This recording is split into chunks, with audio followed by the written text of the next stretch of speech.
Hello everyone, this is today's the Hindu newspaper analysis session for UPSC Civil Services examination. Today we will discuss mainly four issues. The first issue is related to significance of wetland. Second issue is where does India stand on acid attack. Third issue is related to rabies.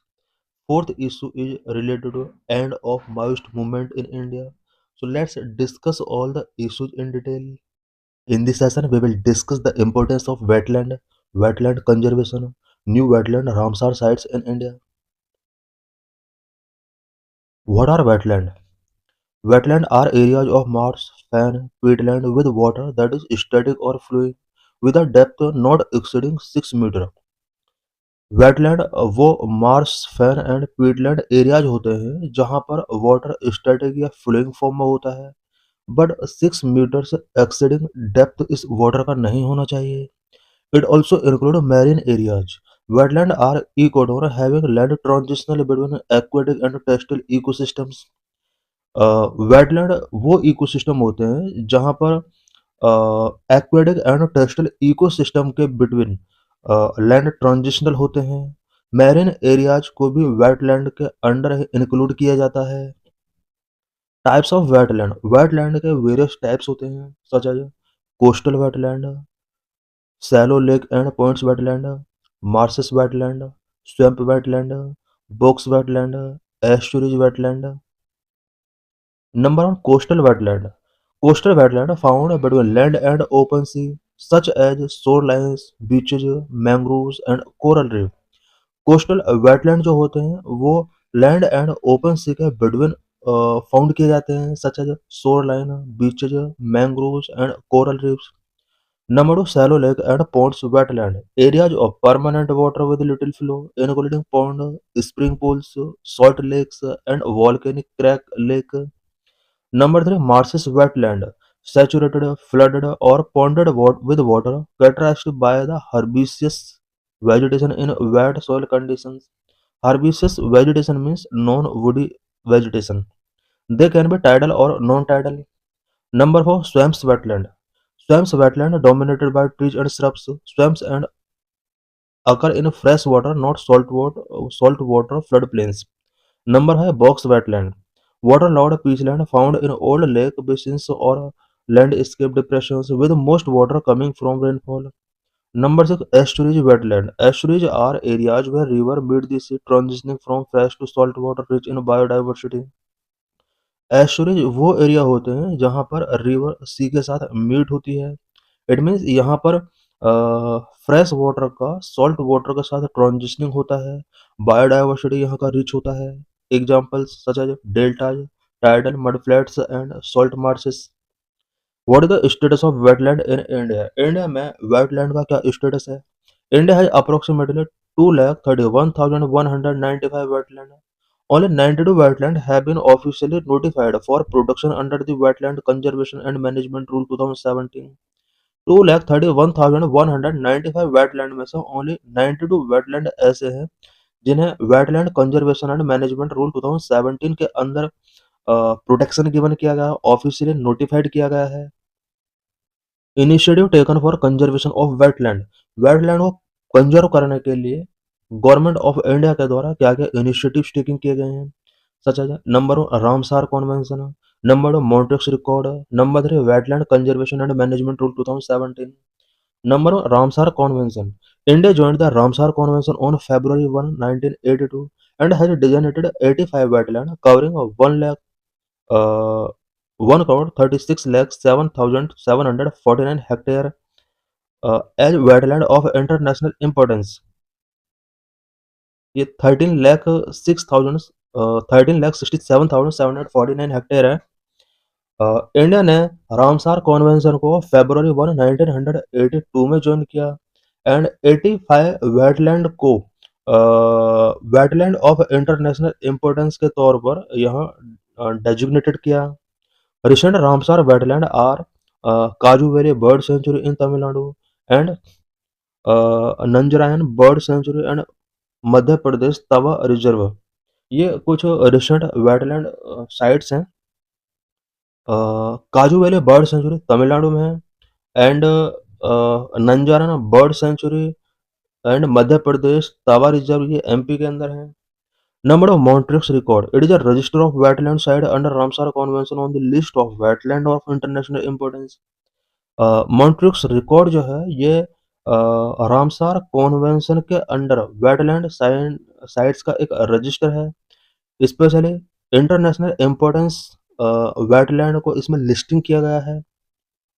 Number 3, wetland conservation and management rule 2017, action plan of MOEFCC, national plan for conservation of aquatic ecosystem NPCA, अमृत धरोहर capacity building scheme, ये सब initiative हैं जो government of India के द्वारा taking किए गए हैं सो दैट इंडिया में वेटलैंड को कंजर्व किया जा सके।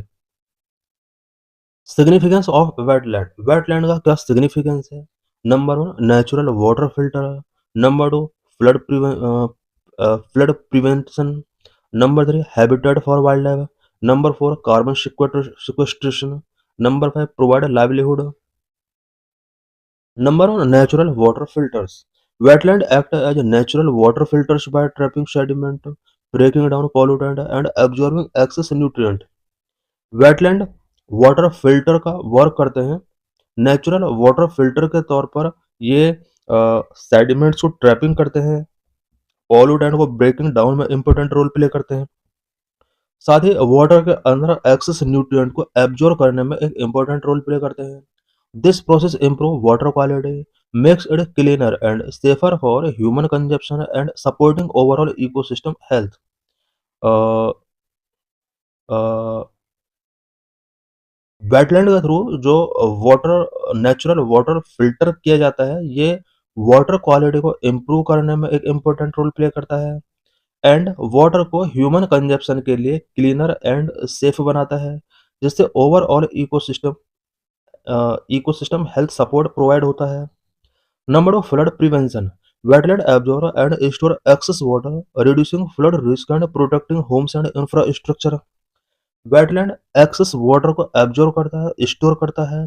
इसकी वजह से फ्लड रिस्क रिड्यूस होते हैं एंड होम्स एंड इंफ्रास्ट्रक्चर का प्रोटेक्शन होता है। एज पर national disaster management authority NDMA, wetland can significantly reduce flood risk in surrounding areas by up to 60%। NDMA के अकॉर्डिंग वेटलैंड फ्लड रिस्क को 60% तक reduce कर सकते हैं। Number 3, habitat for wild life. Wetland provide habitat for many species of fish, birds and other wild life including threatened species like the source crane.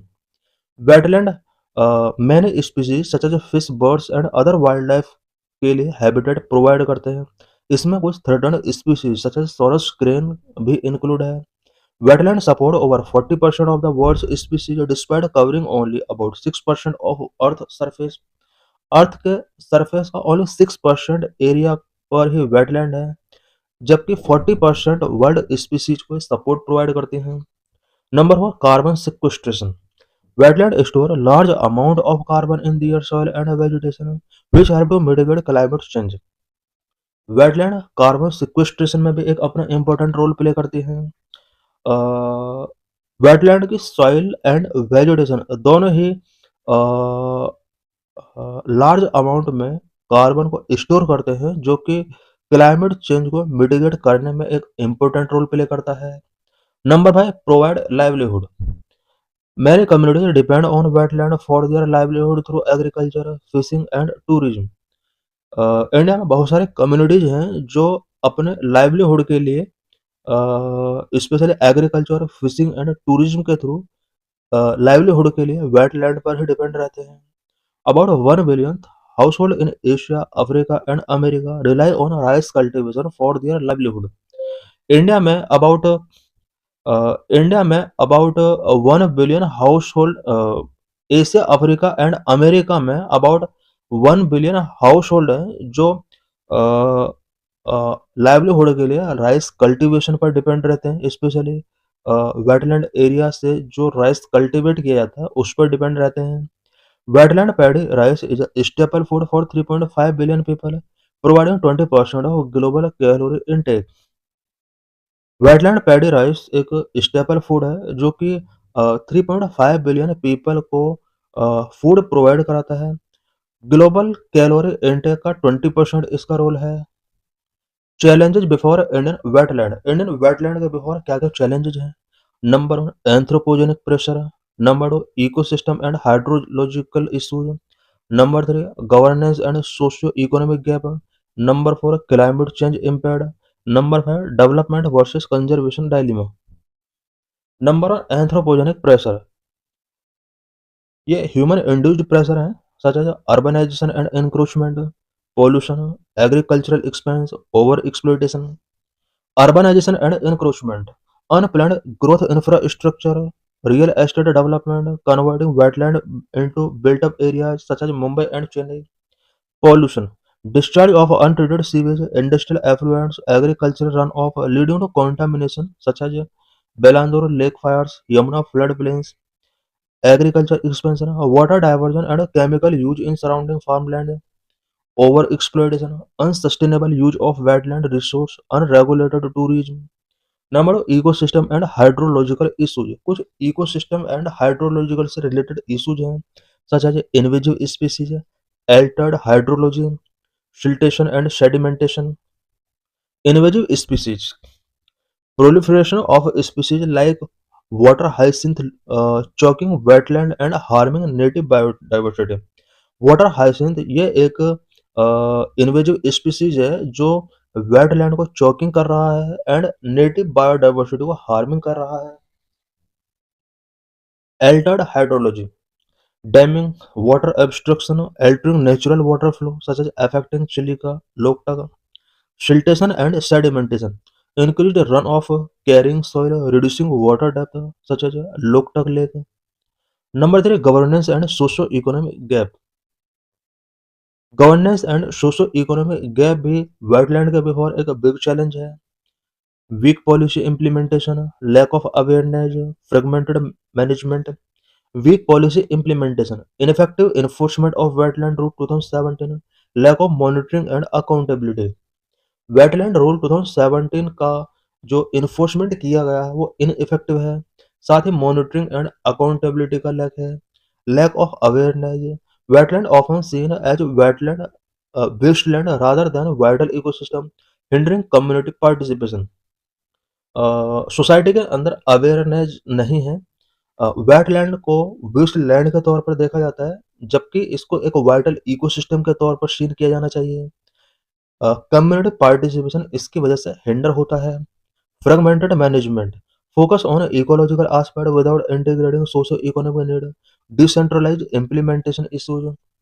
Number four, climate change impact, altered pattern, loss of carbon sink, altered pattern, erratic rainfall, rising temperature, sea level rise, erratic rainfall, rising temperature and sea level rise। ये इनका pattern alter हो रहा है जिसका directly impact wetland के ऊपर पड़ता है।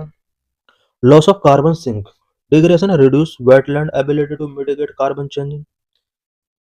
Number 5, development versus conservation dilemma. कुछ डेवलपमेंट वर्सेस कंजर्वेशन से रिलेटेड डायलेमा है। Conflict between infrastructure project and wetland preservation, requiring recognition of wetland as critical blue green infrastructure for urban resilient water security flooding। In this session, we will discuss about acid attack cases in India. Acid attacks in India are a heinous form of gender-based violence involving the throwing of corrosive substance with the intent to disfigure or kill। India में acid attack gender based violence का एक heinous form है जिसके under किसी other person को disfigure और किल करने के इंटेंट से कोरोजिव सब्सटेंस थ्रो किया जाता है। Despite stringent legal reform, significant challenges persist in implementation and victim rehabilitation. India के अंदर एसिड अटैक से रिलेटेड वेरियस लीगल रिफॉर्म किए गए हैं बट इनके इम्प्लीमेंटेशन से रिलेटेड एंड विक्टिम्स का रिहेबिलिटेशन से रिलेटेड सिग्निफिकेंट चैलेंजेस अभी भी इंडिया में परसिस्ट हैं। Recent statistics related to acid attacks in India. Case number. In 2023, India recorded 207 acid attack incident। 2023 में इंडिया में about 207 acid attack incident हुए। Regional hotspot. West Bengal consistently report the highest number of cases। followed by UP and Gujarat. सबसे ज़्यादा acid attack waste Bengal के अंदर होते हैं। 2023 में 57 केसेस ओनली वेस्ट बंगाल से थे। इसके बाद यूपी एंड थर्ड नंबर पर गुजरात है। Legal bottleneck pendency remain a major issue with roughly 88 to 89% of cases awaiting trial at any given time। Acid attack से रिलेटेड जो केसेस होते हैं, इन केसेस का पेंडेंसी बहुत मेजर है। अबाउट 89% केसेस का अभी ट्रायल वेटिंग में है। Legal framework related to acid attack. Acid attack से रिलेटेड लीगल फ्रेमवर्क क्या है? Criminal law amendment act 2013, IPC section 326 A और BNS section 124 1, IPC section 326 B और BNS section 124 2, treatment mandates, disability status. Number Criminal Law Amendment Act 2013. The primary law were introduced via the Criminal Law Amendment Act 2013, followed the Justice Verma Committee recommendation. IPC Section 326A, now BNS Section 124, punish causing grievous heart by issued with a minimum of 10 years to life imprisonment and a fine dedicated to medical expense। IPC section 326 A और BNS section 124 1 के according acid attack करने वाले person को यहाँ पर 10 years तक का minimum prison में पनिशमेंट गिवन किया गया है, और लाइफ इम्प्रिजनमेंट तक भी एक्सटेंड किया जा सकता है। ये जो पनिशमेंट है तब गिवन किया जाएगा अगर ग्रीवियस हार्ट अगर किसी अटैकर ने एसिड के थ्रू पहुंचाया है किसी अदर पर्सन को। IPC section 326 B, now BNS section 124 2, punish the attempt to throw acid with 5 to 7 years of imprisonment. कोई भी पर्सन अगर एसिड अटैक का अटेम्प्ट करता है उसको 5 to 7 years तक का इम्प्रिजनमेंट हो सकता है। Treatment mandate section 357 C of CrPC, now BNSS, mandate all hospitals, public or private, to provide free and immediate medical treatment to survivors। Section 357 C of CrPC और BNSS ये mandate करता है कि सभी हॉस्पिटल चाहे वो पब्लिक है या प्राइवेट है वो एसिड अटैक सर्वाइवर्स को immediate medical treatment free provide कराए। Disability status under the Rights of Persons with Disability Act 2016, survivors are recognized as persons with disability, qualifying them for a 4% reservation in government job। Rights of persons with disability act 2016 के अंदर survivor को disabilities person के तौर पर recognise किया गया है। Government job में इन्हें 4% का रिजर्वेशन गिवन किया जाता है। Regulation of acid sales, acid sales से रिलेटेड भी रेगुलेशन इंडिया में किया गया है। Based on the landmark Laxmi versus union of India judgment, the following regulations apply. Prohibition of over the counter sale, as restriction, institutional accountability. Laxmi versus union of India judgment 2013 के landmark verdict के during यहाँ acid sales से related कुछ regulation fix किए गए, such as prohibition of over-the-counter sale. Acid cannot be sold unless the seller maintain a logbook with the buyer's detail, ID, address and reason for purchase। Acid attack को यहाँ पर तब तक sold नहीं किया जाएगा जब तक कि सेलर बायर के ID, address and reason of purchase को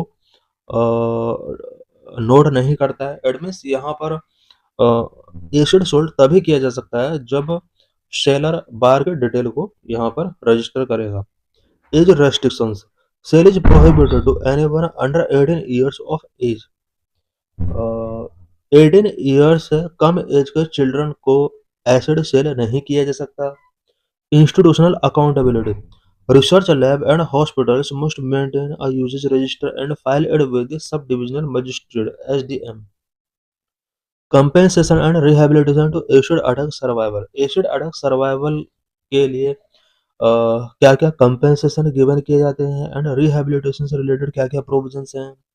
minimum compensation, a minimum of ₹3 lakh must be paid by state government for after care. State government के द्वारा मिनिमम 3 लाख रुपीज तक का यहाँ पर कंपेंसेशन गिवन किया जाएगा। Timeline, ₹1 lakh must be disbursed within 15 days of the incident for emergency care with the reminder paid within 2 month। Incident के just 15 days के अंदर 1 लाख रुपीज का इमीडिएट डिस्बर्समेंट किया जाएगा सो दैट इमरजेंसी केयर में help की जा सके। रिमाइंडर पेमेंट जो होगा वो 2 मंथ के अंदर होगा। Central victim compensation fund CVCF created from the Nirbhaya Fund to ensure a uniform floor for compensation across state। persistent challenge related to acid attack। Acid attack से रिलेटेड persistent challenge क्या क्या है? Judicial delay, enforcement gap, low conviction, social stigma. Judicial delay. In 2025-26, the Supreme Court has highlighted cases where victims waited over 16 years for justice, calling it a matter of deep shame। Supreme court ने उन cases को highlight किया जहां पर victims को justice taking करने में about 16 year का टाइम लगा। इसने मैटर ऑफ डीप सेम इसने कहा है। Enforcement gap, unregulated sales continue through local market and e commerce platform. आज भी एसिड का लोकल मार्केट में अनरेगुलेटेड तरीके से सेल किया जा रहा है। ई कॉमर्स प्लेटफॉर्म पर ये इजीली अवेलेबल है।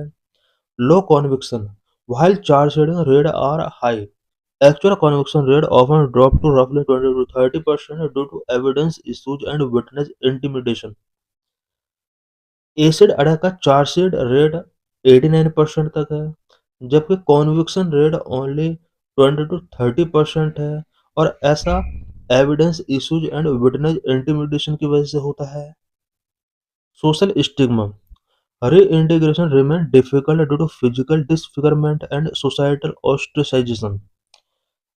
Physical disfigurement and societal ostracization की वजह से एसिड अटैक सर्वाइवर का रीइंटीग्रेशन एक डिफिकल्ट चैलेंज बना हुआ है। In this session, we will discuss about rabies, scientific basis of the disease and its management। What is rabies? Rabies is a vaccine-preventable zoonotic viral disease that attacks the central nervous system, and it is classified by the WHO as a neglected tropical disease। Rabies vaccine preventable zoonotic viral disease है जो कि central nervous system पर attack करता है। WHO ने rabies को neglected tropical disease declare किया है। caused by ribonucleic acid virus that is present in the saliva of a rabid animal such as dog, cat, monkey, etc। Rabies ribonucleic acid virus की वजह से होता है जो कि rabid animal such as dog, cat, monkey के saliva में present होता है। This is transmitted through a bite of an infected animal and deposited on the saliva and the virus in the wound। 100% fatal। Rabies is 100% fatal। The death occur in 4 days to 2 weeks due to cardiorespiratory failure। Rabies 100% fatal है। 4 days से 2 weeks के between person का death हो सकता है। Role of domestic dog, for about 99% of cases, domestic dogs are responsible for rabies virus transmission to humans।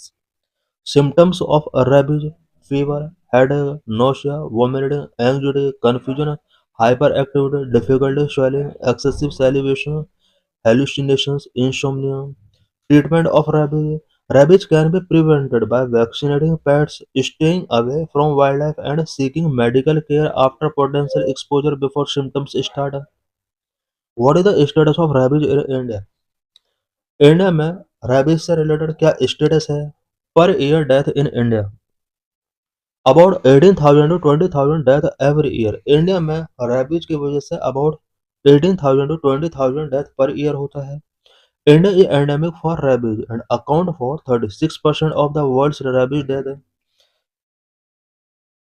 India rabies के लिए endemic है एंड वर्ल्ड रेबीज डेथ का 36% के लिए इंडिया रिस्पॉन्सिबल है। Rabies in children, about 30 to 60% of reported rabies cases and death in India occur in children under the age of 15 years because bites that occur in children often go unrecognized and unreported. Animal responsible for human rabies in India, India में human rabies के लिए कौन कौन से animal responsible हैं? Dogs 97%, cats 2%, jackal, mongoose and other 1%. The disease is endemic throughout the country. Regional status: Goa was declared India's first rabies-free state through effective vaccination and sterilization. Human cases are reported nationwide except in Andaman and Nicobar and Lakshadweep. Goa India का first rabies free state declare किया गया है because effective vaccination and sterilization की वजह से Goa rabies free हो सका है।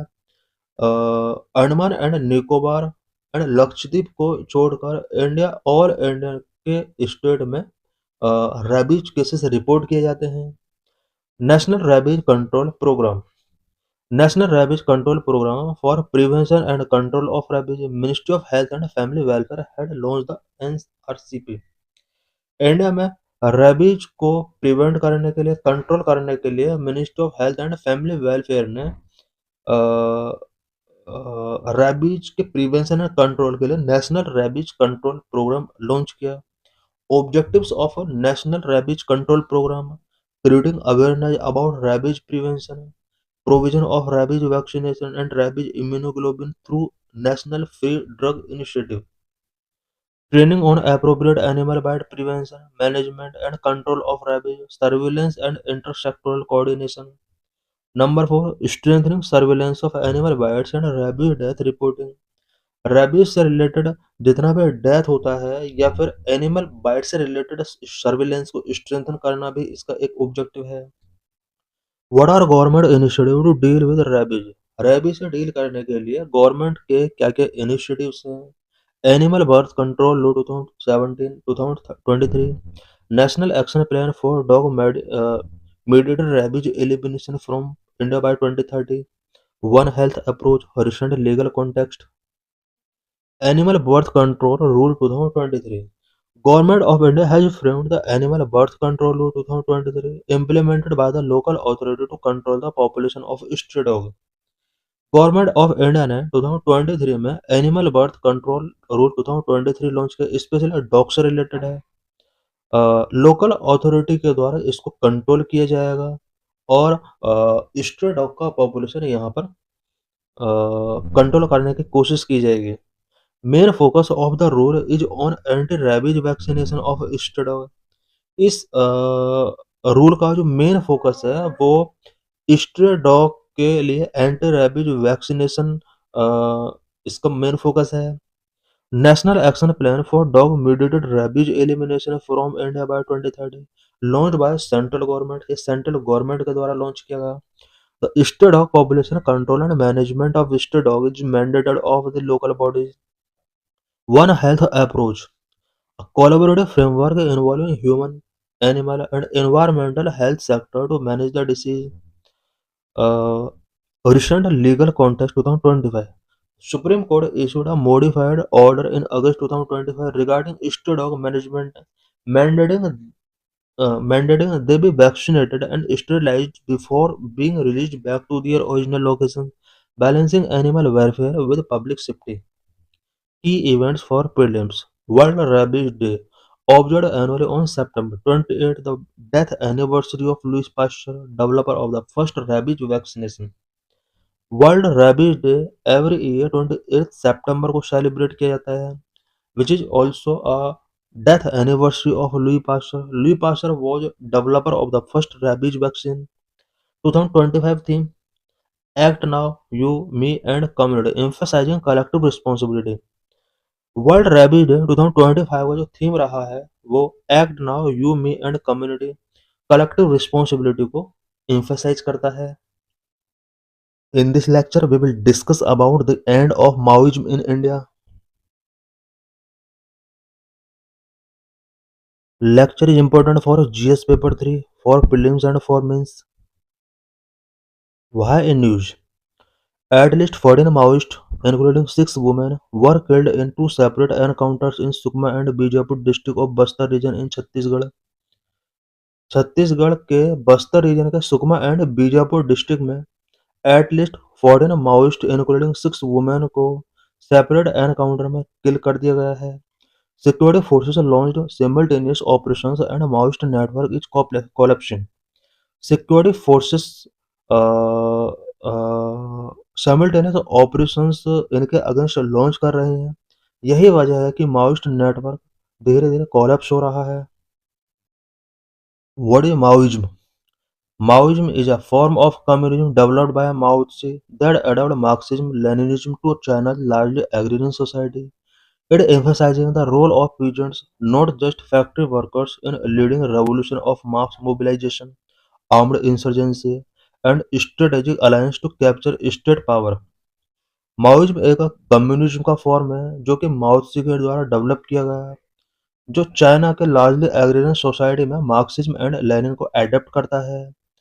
माओइज्म स्टेट पावर को कैप्चर करने के लिए जो भी रेवोल्यूशन किए जाते हैं, आर्म्ड इंसर्जेंसी किए जाते हैं, स्ट्रेटेजिक अलायंस किए जाते हैं, उसमें सिर्फ फैक्ट्री वर्कर्स का रोल को एम्फेसाइज नहीं करता, बल्कि ये पीजेंट्स के रोल को भी एम्फेसाइज करता है। It stresses revolutionary violence, strategic use of propaganda and create bourgeois element viewing peasant as the primary revolutionary force. Maoism revolutionary violence को स्ट्रेस करता है, स्ट्रेटेजिक यूज ऑफ प्रोपोगंडा पर फोकस करता है, साथ ही प्राइमरी रेवोल्यूशनरी फोर्स के तौर पर पीजेंट्स को व्यू करता है। इट मीन्स ये पीजेंट्स को एक इम्पोर्टेंट रोल प्लेयर के तौर पर देखता है। Prevalence of Maoism in India. India में माओइज्म का प्रिवेलेंस क्या है? History. Left-wing extremism or Maoist attack have been present in India for about 50 years. Left-wing extremism और Maoist ये सब अटैक जो हैं about 50 years से इंडिया में प्रेजेंट हैं। Early movement. The movement started in 1960 led by Charu Majumdar. Large attacks were started after he died in 1972. India में 1960s में माओइस्ट मूवमेंट स्टार्ट हुए, स्पेशली चारू मजूमदार के द्वारा इन्हें लीड किया जा रहा था। इसके डेथ के बाद 1972 के बाद ये अटैक लार्ज हो जाते हैं। Revival of Maoist. People's War Group formed in 1980 kept the movement alive. The merger of the People's War and Maoist Communist Center (MCC) in 2004 led to the formation of CPI-M that revived and spurred the movement. आज जो CPI-M party है, ये People's War and Maoist Communist Centre के merger की वजह से 2004 में formed हुई। Current status. Maoist extremism affect 90 districts across 11 state in India known as the Red Corridor. Present में माओइस्ट एक्सट्रीमिज्म 11 स्टेट के अबाउट 90 डिस्ट्रिक्ट्स को अफेक्ट किया हुआ है। ये पूरा रीजन रेड कॉरिडोर के नाम से जाना जाता है। Casualties. About 15,000 lives have been lost due to Naxal violence in the last 25 years. Last 25 years में नक्सल वायलेंस की वजह से अबाउट 15,000 पीपल किल किए जा चुके हैं। हम देख सकते हैं कि 11 स्टेट के अबाउट 90 डिस्ट्रिक्ट हैं जो रेड कॉरिडोर के अंदर डेजिग्नेट किए गए हैं। Factors responsible for the rise of left wing extremism. Left wing extremism के राइज के लिए कौन कौन से फैक्टर्स रिस्पॉन्सिबल हैं? Number one, tribal dissatisfaction. Number two, displacement. Number three, exploitation of vulnerable individuals. Number four, socio economic gap. Number five, lack of technical intelligence. Number six, poor post control administration. Number seven, confusion in approach. Number tribal dissatisfaction. As Forest Conservation Act of 1980 restricted tribes from using forest resources crucial for their livelihood, which led to their dissatisfaction. Forest conservation act 1980 के according tribal people के livelihood के लिए important forest resource जो होते हैं उनको restrict किया गया, जिसकी वजह से LWA के अंदर डिससेटिस्फैक्शन रेज हुए। Number 2, displacement. Mining, development project and other initiative of government have displaced tribal population in NWE affected areas. Government of India के various initiatives such as mining, development project, इन सभी initiatives की वजह से LWE affected areas में से tribal population को displacement होना पड़ा। Number 3, exploitation of vulnerable individuals. Vulnerable individuals more likely to join the Naxalite movement by offering money, weapons, and resources. Vulnerable individuals Naxalite movement को easily तरीके से join कर रहे हैं। इन्हें money, weapons and resources offer किए जाते हैं। Number 4, socio economic gap. Lack of focusing on long-term developmental efforts in affected areas lead to movement. Number 5, lack of technical intelligence. Ineffective strategies against Naxalism result from insufficient information and technological intelligence. Number 6, poor post-control administration. After police regain control, essential services of life often fail to reach local population, leaving them vulnerable and unsupported. Number 7, confusion in approach. There is a lack of consensus on whether Naxalism should be addressed as a security threat or social issue. Naxalism को लेकर अभी तक consensus नहीं बन पाया है कि यह सिक्योरिटी थ्रेट है या सोशल इश्यूज हैं। State government often view extremism as a central government responsibility leading to insufficient local proactive measures. State government ये व्यू करता है कि एक्सट्रीमिज्म सेंट्रल गवर्नमेंट की रिस्पॉन्सिबिलिटी है।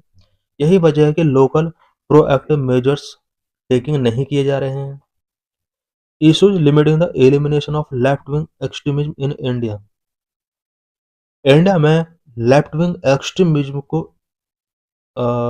इसके एलिमिनेशन को लिमिट करने वाले इश्यूज कौन कौन से हैं? Number 1, expansion and new development. Number 2, challenges in government measures. Number 1, expansion and new development. Spread to new areas. Naxal group are extending their influence to regions which were previously unaffected, complicating containment efforts. Naxal group अपने influence को